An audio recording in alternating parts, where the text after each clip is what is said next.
¿qué te produce la traición? ¿Por qué ese elemento lo has tomado, lo has destacado y lo has trasladado a esto, tratando de retomar personajes de la vida política nacional identificables, cambiando los nombres, pero escribir sobre la traición? Me produce repulsa, me produce rechazo, ¿verdad? Porque yo entiendo una persona que tiene sus principios ideológicos bien definidos, ¿verdad? Y defiendo este principio y es coherente con ese principio, ¿verdad? Y es fiel a ese principio, ¿verdad?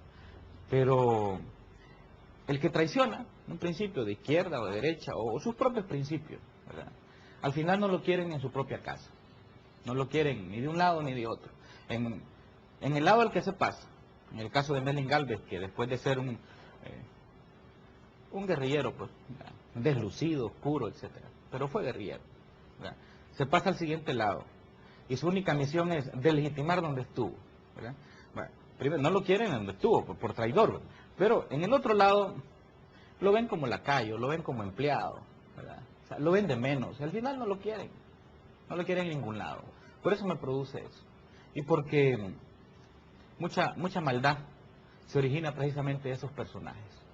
Porque al final carecen de moral, carecen de principios, no les importa nada, por eso. Y yo creo que había que registrarlo en una forma literaria, porque es muy difícil acercarse por la ciencia. Un estudio psicológico hubiera sido un ensayo aburrido. Y no sé si a ti te entretuvo No, la novela. La novela es muy entretenida, la novela realmente tiene partes muy interesantes. El que la toma tiene que leerla hasta el final porque es muy difícil dejarla en pausas, aun cuando uno tenga mucho que hacer. Es decir, es interesante porque está realmente reflejándose lo que estás mencionando. Mucha de la historia, mucha de la psicología del salvadoreño, que podríamos, en este caso, si lo sacamos de lo que tú escribes, hay muchos salvadoreños que traicionamos constantemente. Es que al final la novela, si se lee con mucho cuidado, la psicóloga, digamos que es como el personaje secundario. Ese personaje empieza a generar, es una mujer muy atractiva, muy brillante en la novela. El personaje está bien descrito en esos términos. Entonces hay un médico que viene de Boston a trabajar con ella, pero él también se enamora, es el amor eterno. Hay otro que está con ella, el médico salvadoreño también se enamora. Al final hay un enredo de pasiones ahí, ¿verdad? Al final hay un enredo de pasiones y este médico que le ha enseñado a ella todas las técnicas psicológicas para estudiar la traición, ¿verdad? Al final él se revuelve tanto por sus emociones, ¿verdad?, que también termina traicionando. Y él dice, bueno, al final la novela todos se traicionan a sí mismos. Si tú la lees al final ves qué es lo que sucede, ¿verdad? Pero es parte de la trama novelesca. Pero en el fondo lo que está es un planteamiento de decir, bueno, ¿por qué existen los traidores? ¿Qué les pasa a los traidores en su interior? ¿Verdad? ¿Y cómo terminan? Esa es la pregunta. Y te digo, he recibido cantidad de comentarios. Como tú sabes, la novela está dedicada a Chafik Handal, con una frase, para mí, en 2 palabras, resume todo. Dice, para Chafik Handal, por incorruptible. Entonces la esposa de Chafik, Tania, me escribió una carta muy linda, muy bonita, y me dice, mire, ella es doctora en lingüística rusa, bueno, ella es rusa y conoce mucho de literatura mundial, y me dijo, mira, en la literatura rusa, Dostoyevsky a los traidores les dejaba una hacha en la puerta de la casa. Bueno, tú aquí en la novela sos muy comedido, ¿verdad? Y lo dejas morir en una silla de ruedas, ¿verdad?, por enfermedades, ¿verdad? Fuiste muy noble con los traidores. Y dice, bueno, no hay partes oscuras de los traidores, todos ellos son oscuros, ¿verdad?, me dice Tania. Y bueno, y he recibido otros comentarios también muy interesantes sobre ese punto, pero yo creo que la novela en sí quiere dejar registro histórico de un momento que hemos vivido los salvadoreños y que somos nosotros, desgraciadamente, contemporáneos de eso. Yo no hubiese querido ser contemporáneo de tanto traidor, hubiese querido ser contemporáneo, qué sé yo, de personas como Maferrer, contemporáneos de otros seres humanos más brillantes y no de tanto traidor. Pero bueno, nos ha tocado y vivámoslo. Pero la novela también, en el caso del manejo que yo hago, soy poco valiente, soy poco claro, en el sentido de que, por ejemplo, tú ves Dante Alighieri, ¿verdad? En su obra de la Divina Comedia, ¿no? Cuando bajan a los infiernos, ¿verdad? Los poetas van bajando a los infiernos, van encontrando una serie de personajes que se están quemando, ¿no? En los distintos infiernos, en distintos estados del infierno de la novela, y los que se están quemando son personajes de su tiempo, con nombre y apellido, a príncipes, cardenales, el papa de la época, y los menciona con su nombre, y les menciona el pecado, ¿verdad? Y por eso ha trascendido la novela.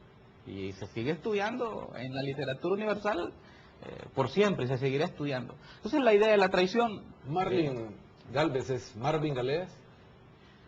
Podría serlo, podría serlo. Algunas personas lo han identificado. En el caso mío va más allá. Desde el principio sabemos que esta novela tiene que ver con política, más que con psicología, más que con entretenimiento mismo. Tú estás adentrándonos en una parte de la política y de un momento de la política salvadoreña muy, muy delicado e importante. La traición. Por traición también hay un libro que dice se mataron a más de 1000 personas o por sospecha de traición en la zona del Frente Paracentral en este país durante la guerra. Esto de la traición ha llevado, y lo traigo porque, como lo decías antes de ir a la pausa, está mezclado en esta realidad, en la psique de los salvadoreños, y nos está perjudicando el momento actual. ¿Qué piensas de esa relación de lo que tú escribes, la traición, muertes y todo el proceso político? ¿Te refieres a un libro de dos escritores? Al libro de Giovanni Galeas y Bernie Ayala. Bueno, primero que ese no es libro, es un libelo. Yo lo he podido guiar, aparte de la impresión que está mal hecha y en un papel muy malo, en un cartón bastante pobre lo veo. Pobre por quienes lo financiaron, porque ese libro fue financiado por un banco a través de una empresa que se llama Receptor, de donde han salido el dinero y donde les han pagado. Porque la literatura, cuando es financiada, no es literatura. El libro ahí lo van a estar regalando en los bancos, ahí lo están regalando, pero es como es un libelo escrito por encargo, ¿verdad? Pero cuando tú lees el contenido, porque me di la tarea de leerlo, me da mucha pena por ellos. Me da mucha pena por los autores, porque pareciera que fue escrito en un delirium tremens. ¿No le das crédito alguno al contenido? Ninguno. Es una cosa... Pero esos hechos sucedieron. No, ¿cómo van a suceder? ¿Cómo van a suceder decir de que colgaron a más de 40 y que los iban descerebrando con un bate, con un palo? O sea, eso es precisamente, un delirium tremens, escrito en un estado de delirio por alucinógenos. Yo tengo entendido que algunos de estos pseudoescritores estuvieron abrazados por los vicios. Podría ser un estado de eso. No le doy ningún crédito en absoluto, es pura mentira. Eso es pura mentira, pero disfrazada de intentos de realidad. ¿Es parte de este concepto de traición, esta vivencia de traición en el país, o cómo lo enmarcarías? Es que lo que pasa, yo no lo compararía, porque primero no es literatura.